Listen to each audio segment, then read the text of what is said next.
doctors over-medicating children who supposedly have behavioral issues? Yes. Yes. Yeah. First of all, I don't really think children should be medicated, right? I mean, I think unless there's an extreme situation, the brain isn't fully developed. And so once we start medicating children, we're changing the development of the brain.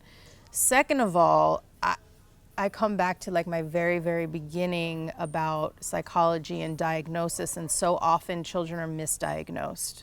There are so many examples of this. So I watched this really interesting special about a child who got strep throat, and then after she recovered from strep throat became really aggressive and was having these tantrums, and the parents, you know, they're like really concerned, and they keep taking the child to different doctors, and the doctors want to institutionalize the child, and there's nothing we can do, and and the parents just kept pushing, and it wound up that for a small percentage of children that get strep throat, there's a bacteria that develops in the brain, and it actually affects them so that they behave this way, right? And that can be reversed.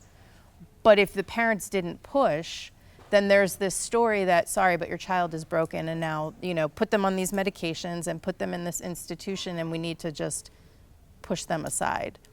I had an experience with she was 17 at the time that I started working with her here, young woman who, her mother reached out to me because her daughter was having really violent seizures. And there was a history of trauma there.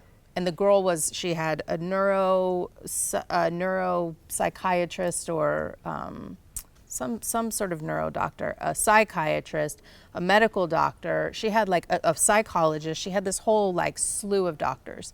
And all of those doctors were giving her different medications, right? So the mother invites me on the team, and I'm like, okay, so the way that I work is I want to talk to everybody so we can work collaboratively, right? So that we're all like discussing and we're on the same page. And she said, these doctors won't even talk to each other. There's no way they're going to talk to you. And I was like, so how can they be medicating her separately and not, you know? So I started like looking up her medications, and a lot of them are contraindicated. They shouldn't be used together. And then as I'm working with her, she's like, oh yeah, well, I'm on this medication because I hear voices. And I'm like, okay. So she's been diagnosed with some sort of psychosis.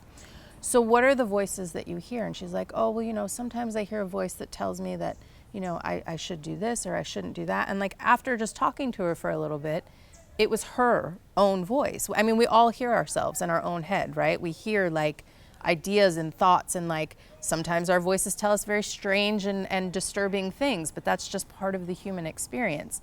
None of those people asked this girl this question, right? So they're medicating her for a psychosis that she doesn't actually have, right? And that medication is really intense. After she and we weren't doing psychological work, we were doing yoga, body-based breathing work together. And over time of working with her, she shared with me what the trauma was. We discovered that her seizures were actually a protective mechanism, because when she would get into a situation with a certain person, she felt so unsafe that in order for her to leave the situation, she would seize, and then she wasn't there anymore, right? So it's a form of dissociation. And after us working together, her seizures almost completely stopped. So she's medicated for all of these things that it's not necessary, right? So what are you doing to her brain with all of these medications? What are you doing to her body with all of these medications? And I think I absolutely believe in Western medicine. I think that there's a time and a place for it. If I break my leg, I absolutely want a Western doctor. But I think that both worlds, Eastern and Western, holistic and allopathic, really need to integrate and work together, because they both offer something that's really powerful. And we need to start asking more of the questions of what's behind the behavior instead of just treating the behavior, which is what happens so often. You know, why are you behaving this way? Let's ask that question first instead of just medicating children for the behavior. Well, let me hear you say mountain, mountain, mountain.